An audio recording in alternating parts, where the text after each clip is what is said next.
Hello students, welcome back. We're going to continue today with white blood cell formation. We've already looked at red blood cell formation, so I think you understand the components in the sequence of events. We're going to have the pluripotent stem cell, then we're going to have some sort of colony forming unit, then a blast, then a precursor site, then the final cell. Since you already know those things, I'm going to draw all of the elements. I'm going to annotate all of those items. The names of these components will make lots of sense to you. And so let's draw all of these elements here. There are a lot of them, and this will take a while. So here we go.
Now that we have all the elements in place, I'm going to need space in a few places, so I'm just going to go away for a moment and rearrange these, and then we'll come back.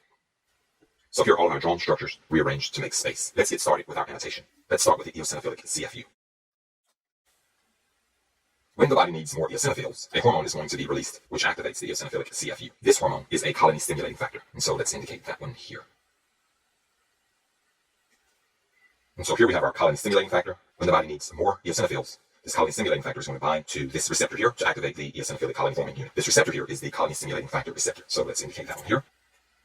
And so here we have our colony-stimulating factor receptor. And this should make all the sense in the world. When we need more eosinophils, the body is going to secrete the eosinophil colony-stimulating factor. This colony-stimulating factor is going to bind to the colony-stimulating factor receptor on the eosinophilic colony-forming unit. That's going to make more eosinophilic myeloblasts, which in turn will make more eosinophilic myelocytes, which in turn will make the eosinophils. And the same thing happens throughout. Let's go next to our basophils.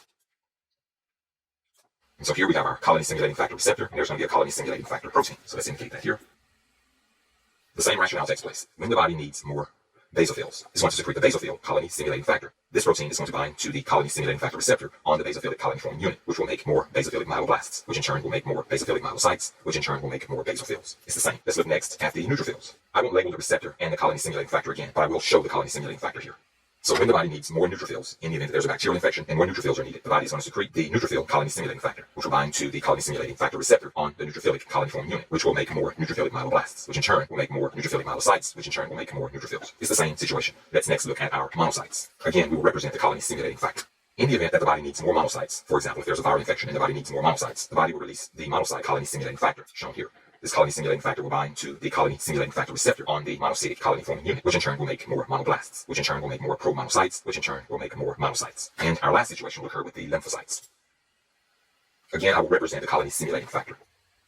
In the event that we need more antibodies made by the B lymphocytes, or we need more T lymphocytes, if we have a cellular infection, the body's going to need to produce more lymphocytes. In that case, the body will release lymphocytic colony-stimulating factors. These lymphocytic colony-stimulating factors will bind to the colony-stimulating factor receptor on the lymphocytic colony-forming unit, which will make more lymphoblasts. These lymphoblasts will make more D prolymphocytes, T prolymphocytes, or NK prolymphocytes. It's going to make one of those. The B prolymphocytes will lead to more B lymphocytes, the T prolymphocytes will lead to more T lymphocytes, and the NK prolymphocytes will lead to more NK cells. This is how you produce more of the different types of lymphocytes. Things should not make sense here, because if you need more B lymphocytes, by using the colony-stimulating factor alone here, you would make more of all of the lymphocytes. And so there's going to be another level of regulation that takes place here at the prolymphocyte level. If you need more B lymphocytes, there's going to have to be a second activation of the B prolymphocytes. If you need more T lymphocytes, there's going to have to be another level of regulation at the T prolymphocyte level, and the same case with the NK prolymphocytes. The regulation of these immune cells of the lymphocytes is controlled in a large part by these T lymphocytes. There are special T lymphocytes called T helper cells that actually cause the production of B lymphocyte and kind of regulate this process, but it's more complicated than just one simple colony-stimulating factor. So just keep that in mind.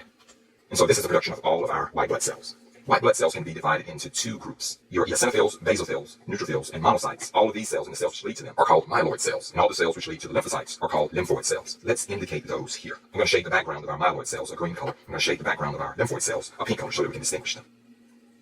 And so shaded in green here, we have our myeloid cells, and shaded in pink, these are going to be our lymphoid cells. Let's annotate that here.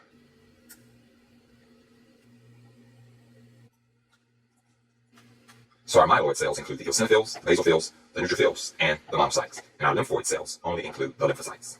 Last time we identified the pluripotent stem cell, we also gave its alternate name, the hemocytoblast. Let's do that here. The process of white blood cell formation is known as leukapheresis. Let's indicate that here.